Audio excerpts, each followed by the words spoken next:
My name is Michel. I'm really humbled and honored to be in front of you today. It's a pleasure, and ever since I was told that I was coming to speak here, I've been really looking forward to it. But before I continue on and tell you a little bit about myself and my story and where I grew up, I wanted to address something that comes up at the beginning of most of my presentation.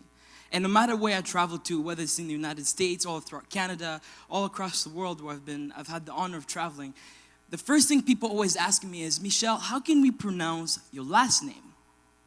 And for many people who are immigrants or refugees, I'm sure you guys have had the same thing as well.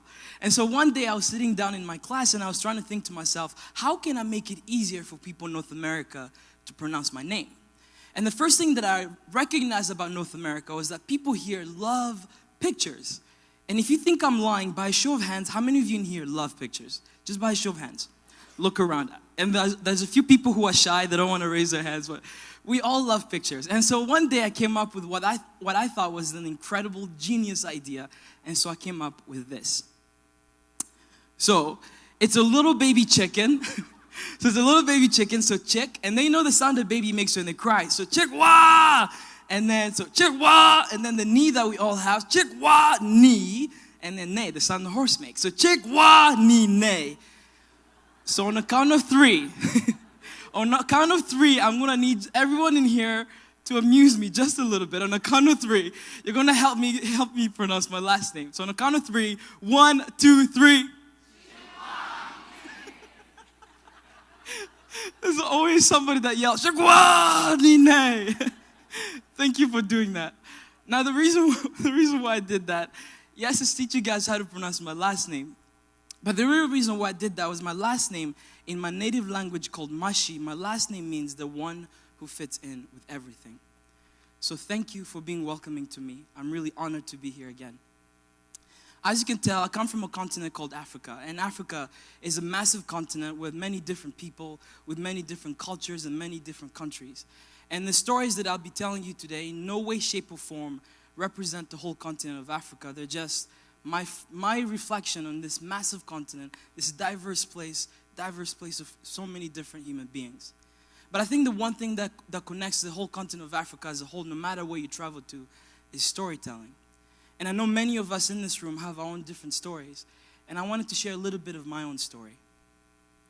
I grew up in a country called the Democratic Republic of Congo. It's a country, yeah, there's Congolese people in here. That's awesome.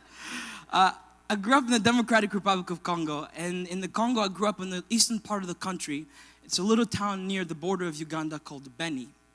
And Beni was a beautiful town. We didn't have a lot of money. We didn't have too many paved roads as they are all across Alberta as I was traveling through.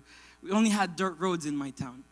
But growing up in my town, I grew up in what I thought I had a normal life. I had my father, my mother, 2 older sisters, and a younger sister. Now, my mom and dad loved rules. Just like many parents in this room, I'm sure my dad loved rules. But there were 2 big rules in my house that we could not break no matter what. And the first rule was no one eats before the pets eat. And the reason why they put in this rule, for many people who are Africans or who've traveled all across the world will understand this, many people across the world don't really care for their pets as people do here, where you have psychologists for your pets, they have doctors for your pets, and many other things. You let them sleep in your bed. I mean, these things were so strange to me. So when I grew up, my parents loved their dogs so much that they wanted to make sure that their dogs survived. So they put in this rule to make sure that they eat. Now, when I'd come back from school, I felt as if I was the only person that ever fed these dogs. So to this day, I have a little resentment for dogs because of this one rule that was put in my house. The second rule that we had in my house that we could not break was everyone had to be home before 6 p.m. Now the reason why that rule, as I came to understand it later, why it was put in my house was because in Congo, at that time called Zaire, we used to have a dictator named Mobutu. And Mobutu, when the army came to him and asked him for a raise, he told them, we live in a rich country, go find wealth for yourself.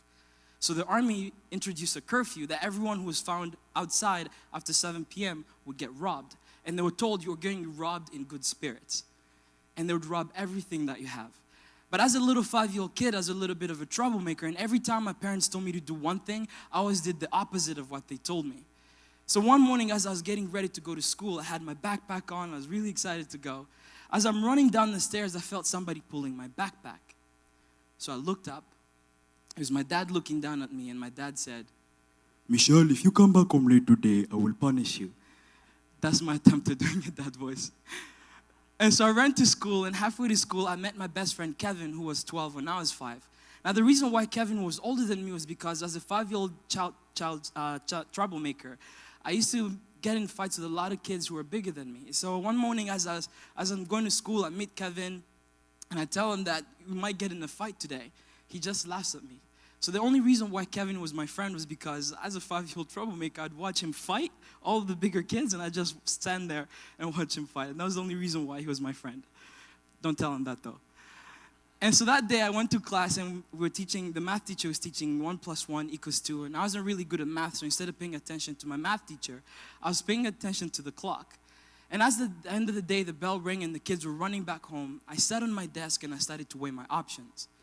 I kept thinking to myself, should I go home and be daddy's little good boy, be home before 6 p.m., or go to the soccer field, play soccer, and have fun instead?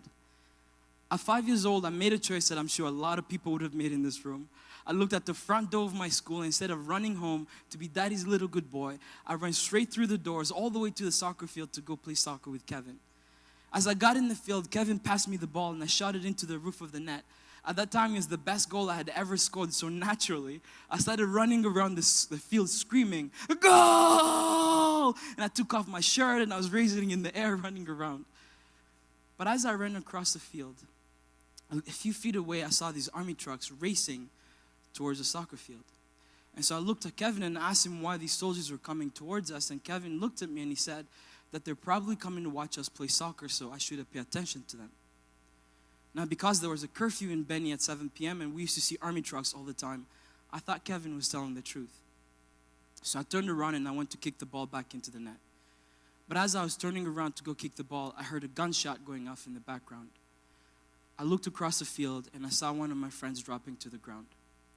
Now, when we were children, we were always told when you hear a gunshot, you always drop to the ground. So I thought that's exactly what my friend was doing. Except I found out later that my friend was shot and killed.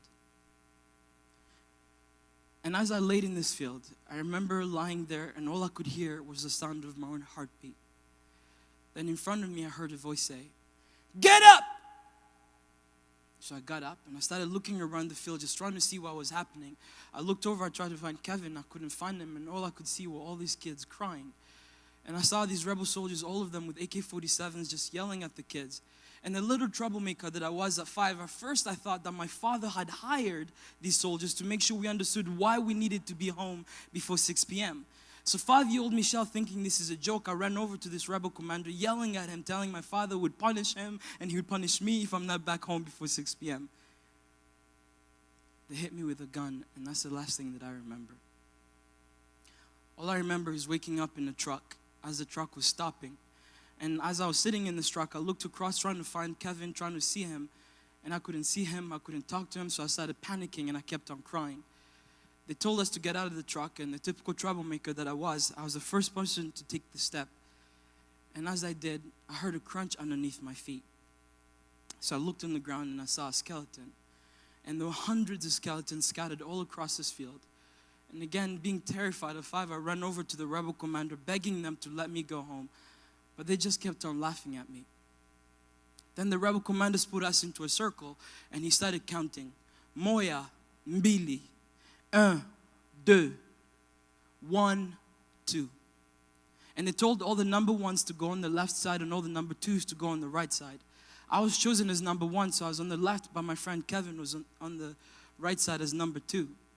Then the rebel commander kept racing towards all the way through the lines, and he kept saying, "We are going to initiate you into our army."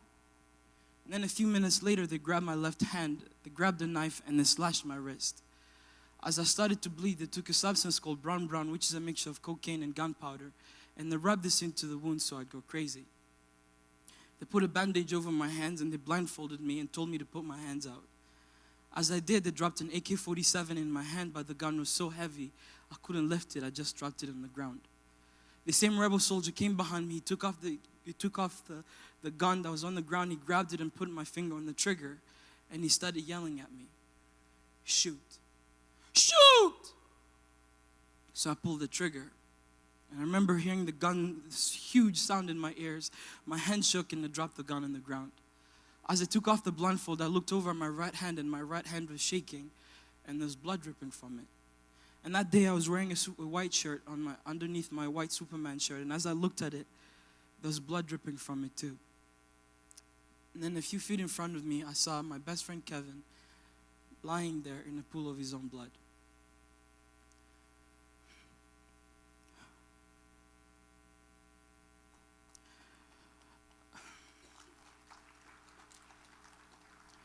At 5 years old, I was forced to kill my best friend as a way of being abducted into an army. And I was told that if I didn't kill Kevin, that I was going to get killed. And that was the rule. They put someone in front of you, you kill them. If you don't kill them, you get killed. And for 2 weeks, this is what these rebel soldiers called training, and we were told that we were going over to a village that needed food, that had food and gun supplies. And so they put us into a truck and they started driving away to go to this village. But the whole time while these kids were running towards the village, the only fear that was in my head was of my father punishing me for not being home before 6 p.m. So as the people were running, I looked across to my right and I saw a clearing of trees. And to the life of me, to this day, I can never explain to you what happened over me, but I looked over to the clearing, I took a deep breath, and I ran towards it as fast as I could. And for 3 days and 3 nights, I ran through a jungle with no water, with no food, and I only ate bananas that I found on the ground. And I somehow survived to end up in a town called Butembo, where I ended up meeting a man that ended up saving my life.